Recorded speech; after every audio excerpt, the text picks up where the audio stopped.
Hey guys, so I got permission and the blessing of Wind Waker Unflooded to do this.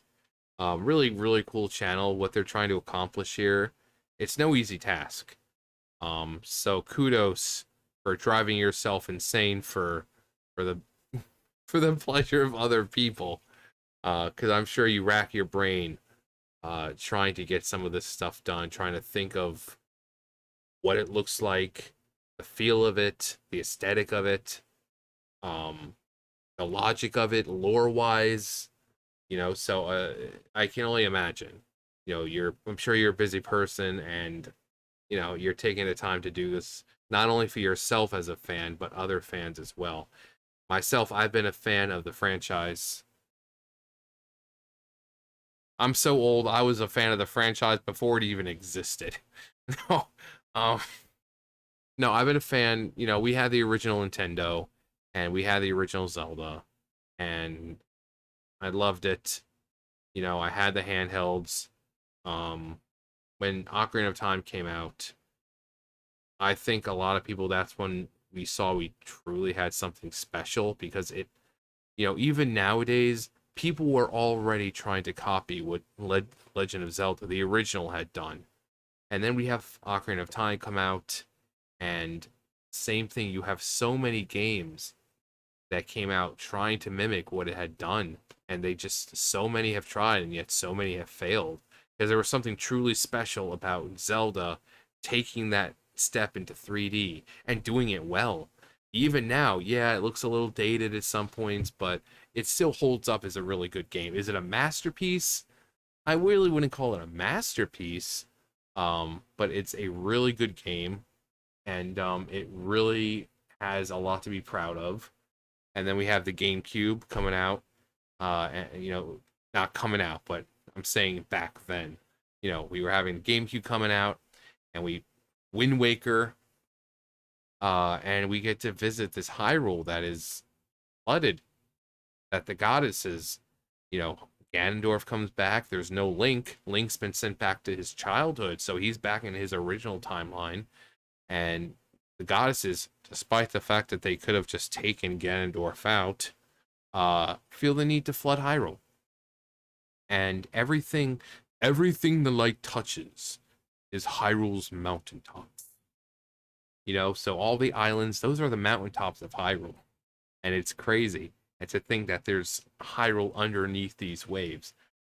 Uh, Somehow preserved, and it's like only a layer of water or something, because when we sink down into Hyrule, it's not like you're swimming around down there. You're walking around. There's air. You're able to breathe. Now you can chalk it up to weird goddessy magic. Um, but everyone's wondered, especially when you get to the castle, and you can, once you get past the barrier and all that, you get into the pathway leading up to Ganon's tower.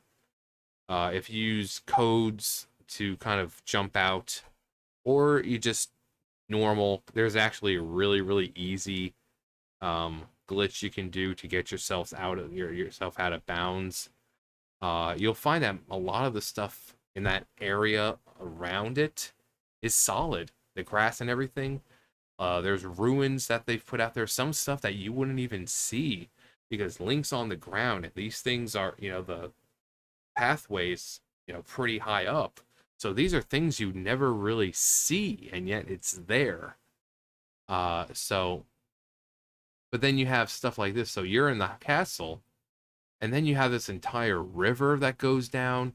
And as a kid, or not a kid, I was a teenager when it came out. Um, you look at this, it's like, how far can I go? So you have action replay, you put on infinite magic, and levitate, so you can just take your Deku leaf and just fly on down there just to see how far you can go, see how much of this ground is solid. So when you have something as massive as the game, as Wind Waker, now I think it would be bigger than Twilight Princess Hyrule, but not as big as Breath of the Wild Hyrule. Um, Twilight Princess was a big Hyrule, but it's not as big as we remember. Um, I think this one would definitely probably it. Then again, it was big. It just had a lot of loading area, a lot of loading from one place to another. But this is a mass, just a whole map. Um, but each place is kind of smaller, so it might be the same size, maybe I don't know. But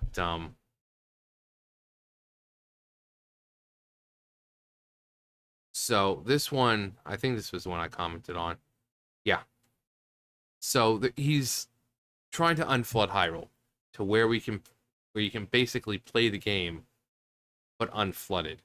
So he's for this one, it's the Triforce shards. You're in the game, you're going around collecting the pieces of the Triforce of Courage, and you get to these areas and you drop your hook there, drop it down, you bring the thing back up, and you get this the Triforce. It's in this chest and all that.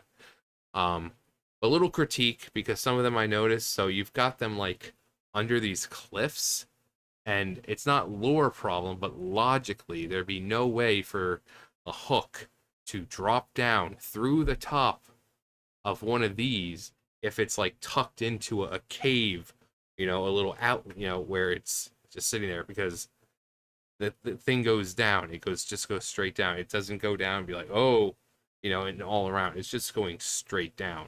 So if you have a cave and you have this shrine like tucked in to the side, logically it doesn't make a whole lot of sense. Visually it looks really cool, but logically, you know, but that's I'm pretty sure people will be able to suspend their, any doubts or questions that they have about it. As long as it looks cool. There's so many things that happen in video games anyway. It's like the hook shot. That hook shot, every time he uses it, should be ripping his arm off. So there's just things that happen that you just don't question. Um, but that just logically, so maybe just kind of alter the mountains and these little cliff sides just a tad bit to where they still look natural, but from the logical standpoint, when the claw would drop down, because yes, it's unflooded, but you have to think about, well, if it was still flooded and the hook was dropping down, how would it get through the top of the shrine in order to get the chest with the piece in it if there's something blocking the way? So again, you can kind of go back and say like, okay, well, I just have to like maneuver these around to bring it down a little bit. But other than that, I love the idea of these like very godly, divine looking shrines, Triforce pedestal, because that's what it is. It's the Triforce pedestal from Hyrule Castle. He's just taking that part out, which, again, it looks very divine, very, very royal. Perfect place to have a Triforce piece or shard of the Triforce piece. Um, you can see kind of like different areas that the things are going in. Here's the map that they show all the Triforce pieces where you can collect them.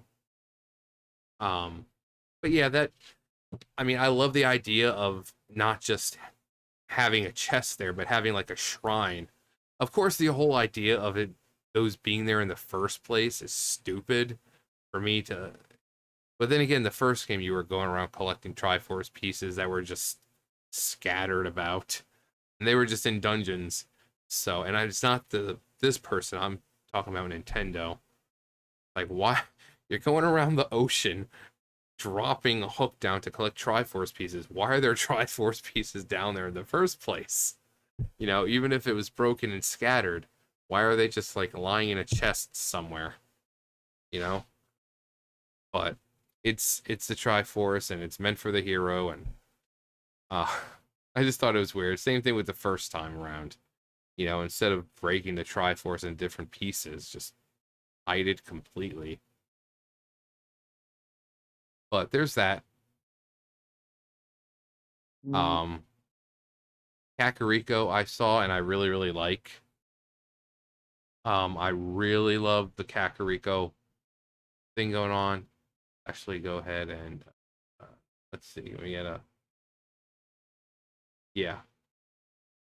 So this was CAC, and it's really really cool. Um, he said originally he had imported from Ocarina of Time 3D, but then he just kind of redid everything, you know, from scratch, which I think is a better idea. Because while it does look like CAC still, there's something about building something from scratch that just gives it like that homemade look. You know what, something if you know what I'm talking about. Um, it really lets you know that it was built by someone else. Because sometimes proportions might be off a little bit, or whatever the case is. Nothing in a bad way, but it's kind of like making something like a pizza in a restaurant where you have one person who makes it and it tastes a certain way. It's really good, and then you come in, make a pizza, still really good, but it tastes different than the original. Kind of like that. So when we have CAC and then you look at everything else, you can see the differences from Ocarina of Time CAC and this CAC. Um, and as we go into the graveyard itself, we'll see a few more differences, which logically makes sense.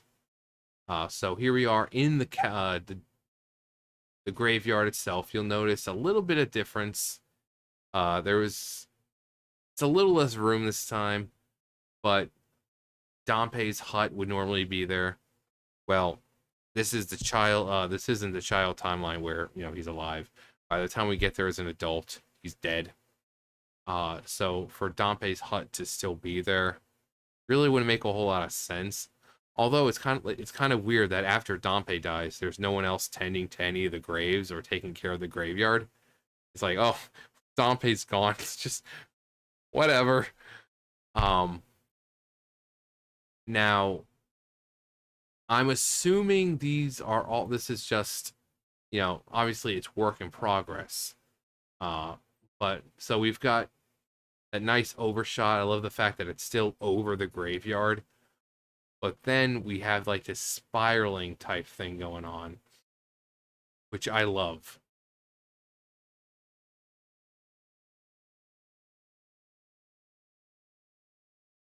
Little spiral downward.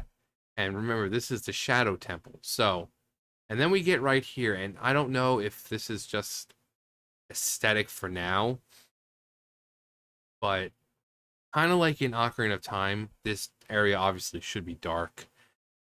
Um, and maybe have use the effects from like the ghost ship and kind of put that darkness, that swirling mist or whatever, um, coming out from the door. Um, Something like that, and it try to, I wouldn't say close it in more, just make it darker, because remember, this is the Shadow Temple. You're going into the darkness itself. This is a place where people are tortured, where people are killed, where light doesn't go. It's the Shadow Temple. You want it to be dark, you want it to be eerie, but you don't want it to be overly cliched, creepy, like having bones all over the place. Ocarina of Time, you have like entire walls made out of like skulls, and it's cool, but logically, I'm also thinking logically here.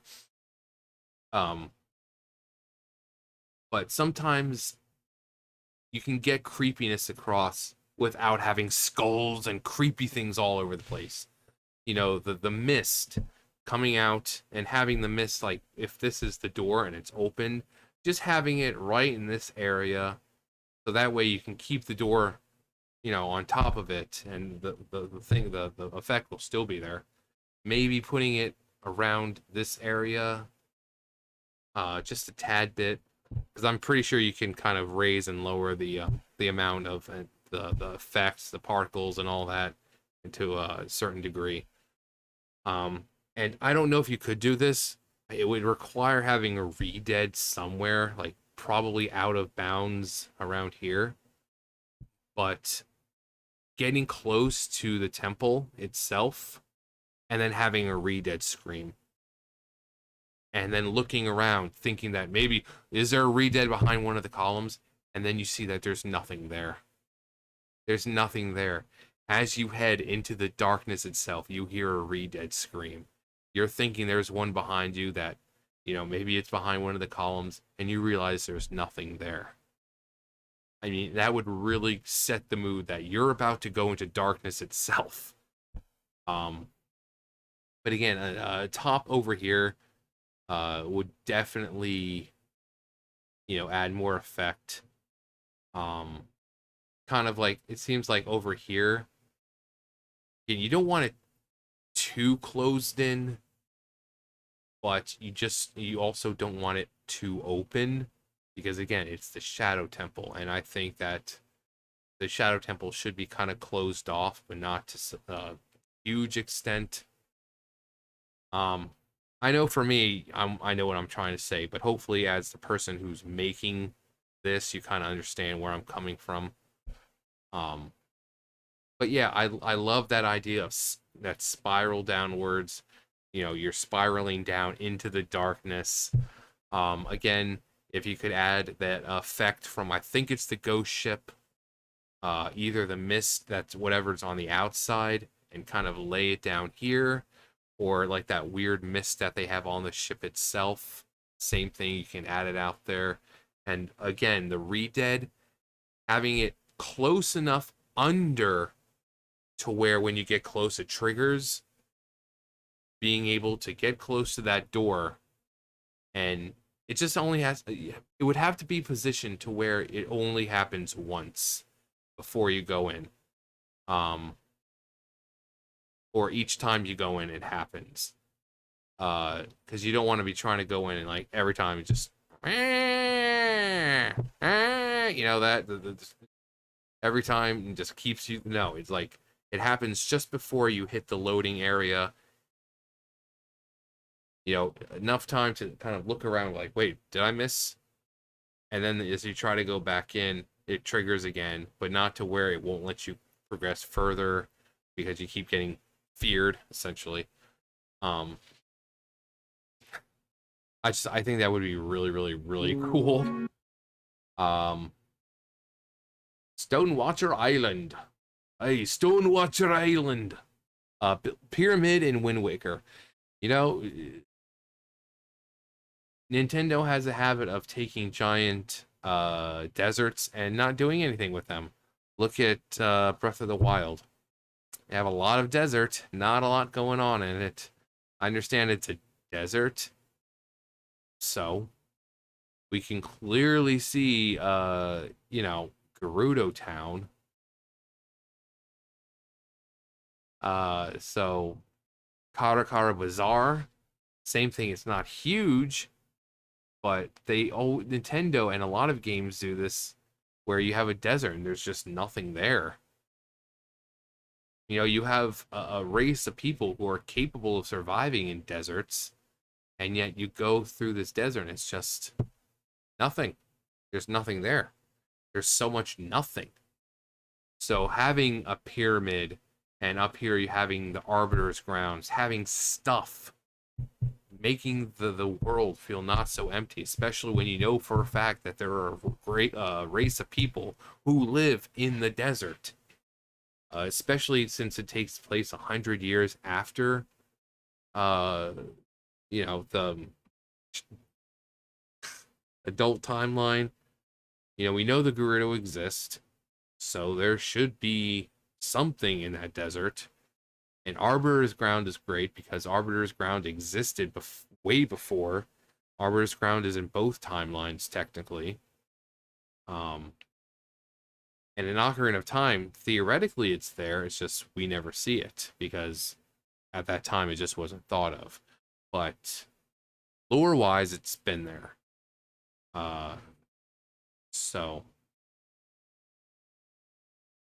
And we know this because in Ocarina of Time, or at least Twilight Princess, not too long after Link gets back into his timeline, he goes to Princess Zelda and tells him about Ganondorf, and they arrest Ganondorf and sentence him to death. And Arbiter's Grounds is there, still falling apart. Been there for a long time, so Arbiter's Grounds being in the Wind Waker timeline makes sense. And I love just the scope of it. Um you gotta remember how small Link is. So Link would be like right here, not even halfway of this archway. So this is huge. Um, and again, probably a work in progress. So I would imagine it would look a little more closer to the Twilight Princess version of, because there'd be no reason for it not. So that whole very what do you use to describe it? But that the entrance after you get through the Bokoblin camps, you have that outside, there's like I think there's a post spirit out there on this side, and then you have a bunch of lanterns, but something like that leads into the Arbiter's Grounds, and then back there we have the Colosseum type area. And I noticed at the top it's just the Hylian crest, and I assume those are placeholders, and that eventually you'll turn to the medallions at some point, like it is in the Arbiter's Grounds we see in Twilight Princess. There's 6 pillars, and each one has the medallion. But I love the scope and the scale of how big it is and how big this desert is. Because again, you put Link in here, and he's all the way down here. He's like half the size of this opening right here. He's very small, so this is large. And Arbiter's Grounds, it'd be interesting if it wasn't just a, get to the camp, go through here, and then come out the other side, but kind of having, even if it's a reinterpreted version of what we experience in Twilight Princess, that'd be really, really cool. So, yeah, Arbiter's Grounds, especially lore-wise, how important it is. Where Ganondorf was brought to be executed in the Child timeline, an execution failed, in which he gets sent to the Twilight Realm. Murders the Sage of Water beforehand, but important lore-wise, some of the worst criminals being brought there. Some of them brought here, and I'm sure that this Shadow Temple has been around for a while, so Hyrule had its ways of keeping people, quiet. You can either get sent to Arbiter's Grounds, or you get sent down to the Shadow Temple and tortured. This place was more like a fighting coliseum. People think that some of the enemies of Hyrule were brought here, and they were basically like a Roman Coliseum. They were fighting for their life. And that's where Star-Lord kind of originates from. That he was like that final, a challenge for them. Fight the Star-Lord, win, earn your freedom. Many tried, all of them failed. So I love, yeah. Look at the grandiose scope of this. Here's even more, the towers right there, the watchtowers, and you have up there. It's I love how, and then you see this. It's like, look how big this desert is. It's so much can be put there. I believe that's is Gerudo Town, which looks amazing. Um,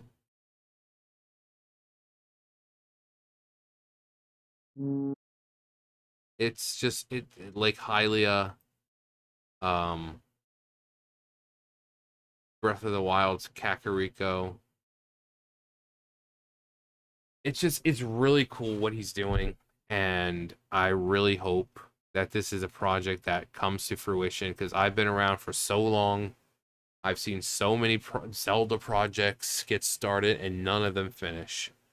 I mean, I was around when they first started the Ocarina of Time beta restoration. Started first on like Zelda's Secret Ocarina, and then they started it. You know, they were continuing it with another, and that got shut down because no one wanted to do it. There was the Renaissance project that Zeth started. That never finished. Um, there are a lot of creators, especially when it comes to like beta stuff. They start it, but then they never finish. You know, life gets in the way. Um, so I hope is indeed a passion project. Because it takes a lot of passion to take the time to do all of this. Um, and I definitely look forward to that day where it's like, hey guys, I finished it. I finished it. Here's the download. Go ahead and try it out. See what it's like traversing through a Hyrule that's been unflooded. Uh, a Wind Waker version of Hyrule that's been unflooded. You know, you've waited. I don't know how long it's going to be. At this point, it was like I said, 2000, 2002, 2003. So, like 20 something years at this point. So, well, I hopefully I'll still be alive when this comes to fruition and we're actually able to play it. Uh, who knows? I may not be. I don't know. I just hope that it doesn't get it. You know that it you know have other people help with it if it becomes too much, but just don't give up on it. You know, too many times again, too many people start Zelda projects and never finish them because they lose interest or they feel like, oh, I can't do it all by myself. And but I want to be able to see this finished because this is something that would mean a lot to Zelda fans. Again, I was already I was full grown by the time, when Wind Waker came out, and I would just love to be able to go through an unflooded Wind Waker Hyrule and get to explore all these areas that we knew in other games, but in the style of Wind Waker.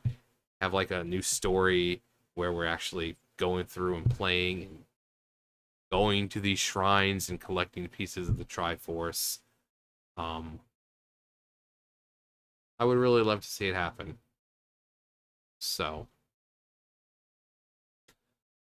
but anytime a video comes out, hopefully I'll have a chance to look at it and kind of let you guys know what's going on with it and giving my critiques. But so far, what I see, I really, really like, apart from the logic stuff that I was talking about and some of these, uh, what I see is good and it has a lot of promise. And I want to see it happen. So, anyway, that's going to do it for me. You guys know the drill. I'll see you guys later. Bye, guys.